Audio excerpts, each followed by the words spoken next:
Hello, it's Ryan from 2minutetennis.net, and in this video, I'm going to compare the top spin backhands of Stevie Johnson and Novak Djokovic. Stevie Johnson, one of the most decorated college players of all time, and it is no secret that his two-handed topspin backhand gives him trouble. So I want to make a video showing Stevie, if you're watching this, exactly how to make the changes necessary to have your backhand be just like Novak. Let's get right to the footage. This is courtesy of Matt Lynn and Essential Tennis. Be sure to give them a sub. I put their links in the description below. All right, let's check out the analysis. All right, so we got Stevie on the left, Novak on the right. The first thing we're going to look at is how far back they take their racket when the ball comes to their backhand. And so what I recommend is that players take their racket back 180 degrees. So if you just take the ready position and you go around Stevie's body back to the ready position, right back in front of him, that would be 360. So taking the racket back to here, all the way behind him, would be 180 degrees. He is nowhere near that when he takes his racket back. He stops well short of this yellow line. Now, if we put this yellow line on Novak, right, so the yellow line is here, watch his racket. Well, he kind of moves his body. Let's get it so that the yellow line, there we go. So the yellow line was really right here. So he takes his racket a little past 180 degrees. So right off the bat, Novak is getting more coil. We can see more of Novak's chest compared to Stevie's. So just getting the racket farther back and coiling would allow for a better uncoil. But it also sets into motion something really important that occurs up to contact. And I'll talk about that in a second. The next thing is the drop. If you look at Stevie drop his racket, as his racket drops, it goes on edge. So his strings are actually facing directly to the left. Now, this video of Novak gets a little blurry, but I can tell you, just from looking at other videos, but I have Essential Tennis's permission here to use this video, but their video gets a little blurry, but the strings are tilted down, and Novak tilts his strings down about 45 degrees. It is really important that you close your racket face as a recreational and amateur player looking to improve your backhand. And even as a former top 25 in the world player like Stevie, you know, if he's looking to improve his backhand, you have to close your racket face in order to be able to swing low to high and put topspin on the ball. So the first thing was that Stevie was not taking his racket far enough back. And the next thing, it actually drops on its edge where Novak's racket is closed. One last thing. Remember, you can see the difference here in there's actually a little bit of space between Stevie's racket and his shorts. Well, with Novak, that racket actually dropped slightly behind him. Again, just showing how much farther Novak took his racket back and getting a lot more coil and uncoil into the shot. Now, here is where we can talk about what's called an inside-out swing path. Inside out means being inside the ball, swinging out away from your body toward the contact. So it's let me draw that again. Inside out. Where if you watch Novak at contact, we can actually see space. We can see the service line under his left armpit. We can see both hands. Here's his left hand, here's his right hand. This white right there is actually the wristband on his right wrist. So his contact is far away from him. He is swinging inside out. Swinging inside out is the key to getting topspin, because by the time you get to the ball, then your racket's traveling up, and that's going to truly put topspin on the ball.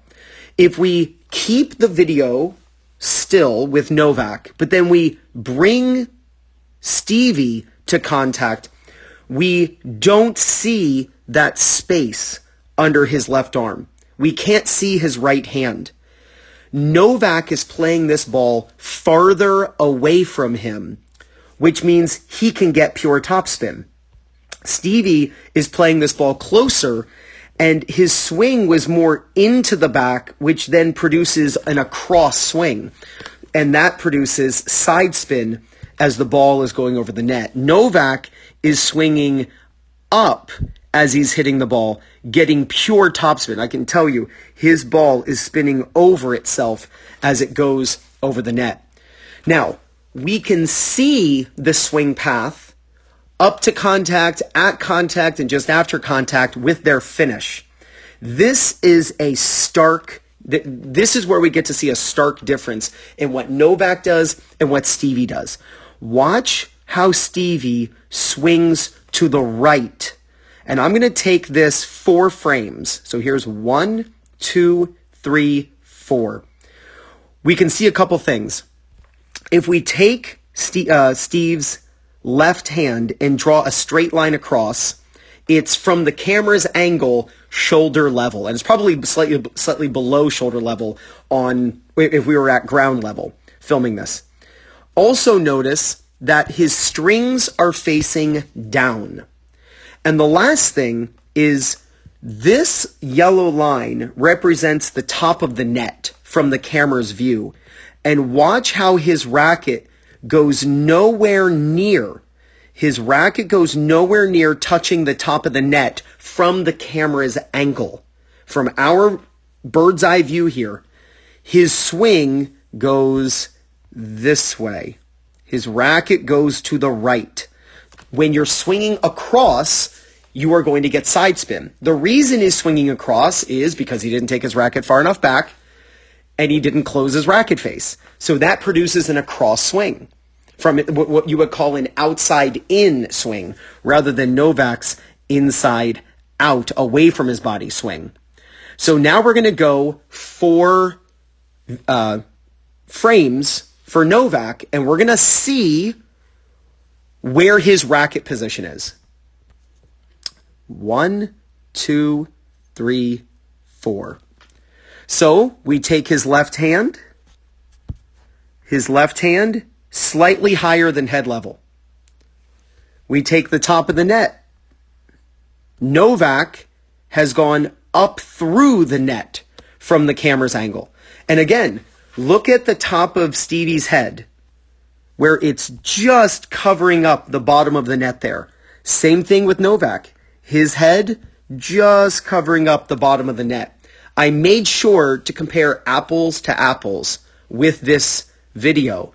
I looked for so many backhands from both of them to try to find an exact moment where I could compare and truly show the difference between Stevie's swing and Novak's swing.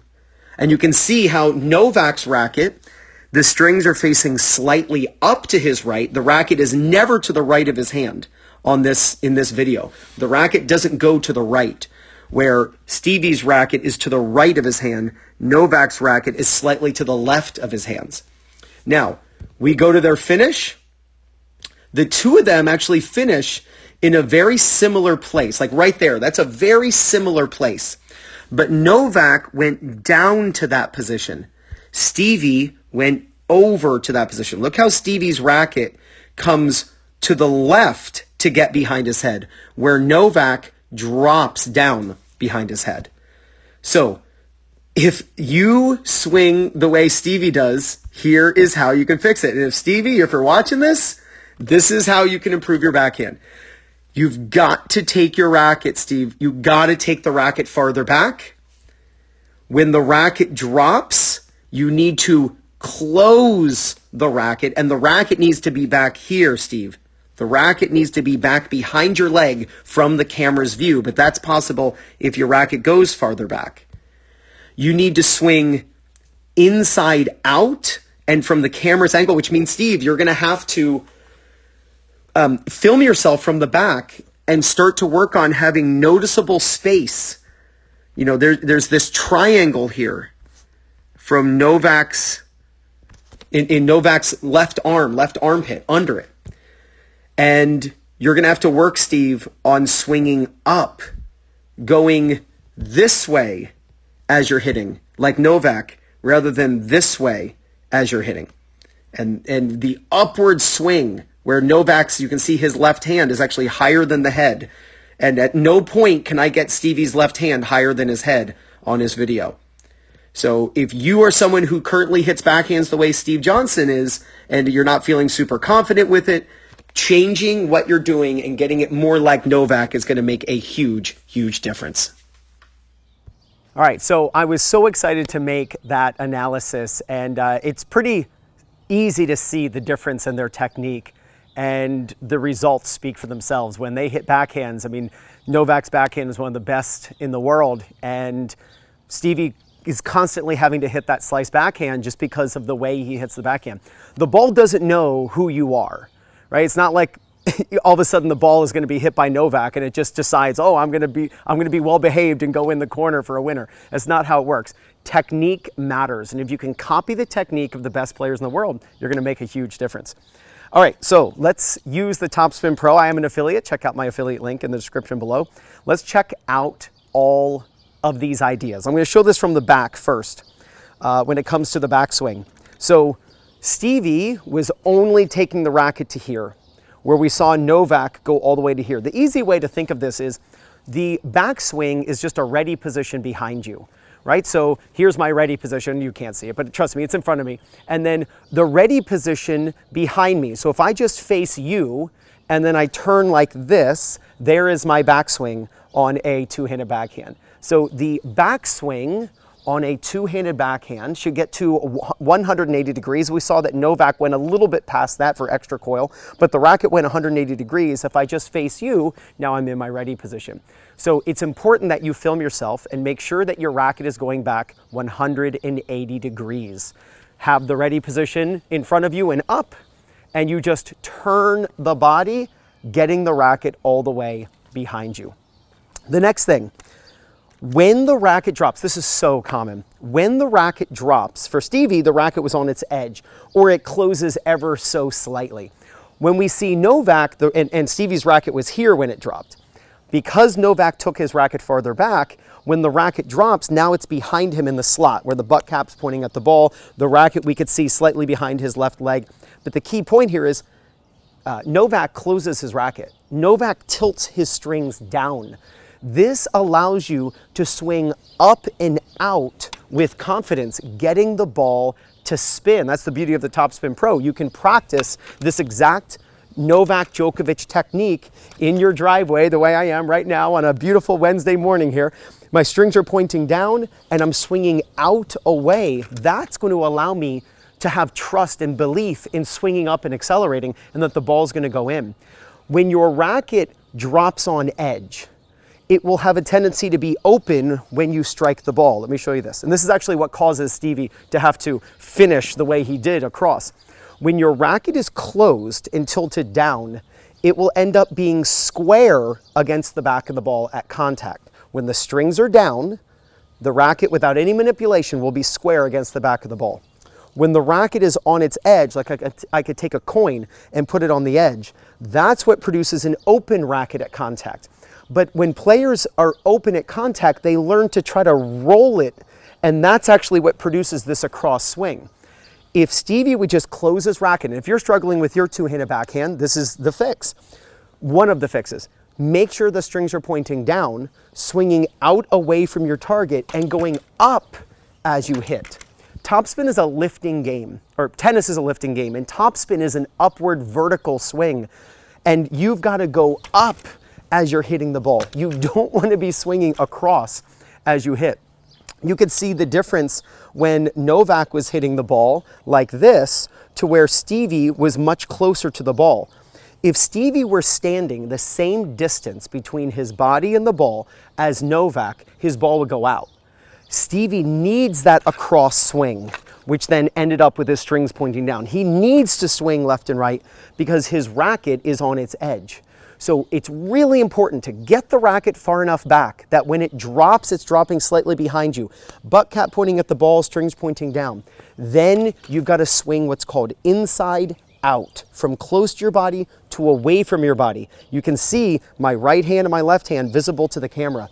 And then you want to swing the direction after contact. You want to swing the direction you were going during contact. We were going up during contact. We want to go up after contact. Novak had his hands higher than head level, where we saw Stevie come across to the right. Stevie would get behind his head, no different than Novak, but Novak dropped to that point where Stevie went around this way. When you swing around, you're going to get side spin, and it's actually one of the reasons why Stevie frames the ball a lot. If you just watch him hit backhands, his forehand has this beautiful topspin, and he swings beautifully up the back of the ball on his forehand. But on his backhand, he's swinging across, and he frames the ball, and you can see the ball goes long all the time. There are many videos on YouTube. You can definitely check it out. You just watch his backhand. You can see it's why he resorts to the slice all the time. Now, I definitely want to say there's no way that I would ever beat Steve Johnson. If I were to rally with Steve, he would literally blow me off the court. I would have no chance of even staying in a rally with him. So I'm definitely not saying this from a standpoint of, oh, I'm better than him. But just from a teaching standpoint, it's interesting to look at the difference between his backhand and Novak's backhand. So we can learn what we should do from watching pros. We should also learn what we shouldn't do from watching pros. So make sure on your backhand, you're getting your racket, your two-handed backhand, you're getting your racket all the way back. Make sure you're dropping down behind your left leg if you're right-handed and the strings are tilted down. Get enough distance between you and your body with the closed racket face that you're swinging out away from your body, from in to out, brushing up the back. And make sure that after contact, you're going up. And you can even see the racket slightly to the left of my hand. Novak does that all the time, where Stevie, his racket was to the right of his hand. Let me know what you think in the comments below. I've been asked actually to make this video topic in the past before, but I never really wanted to, but I said, you know what, people are asking for it, so I'll make it. So if you can make the changes in your backhand that I believe would make an enormous difference in Stevie Johnson's backhand, there's no doubt you're going to gain confidence, win more matches, and play much better tennis. This is Ryan Reedy from 2minutetennis.net. You got this.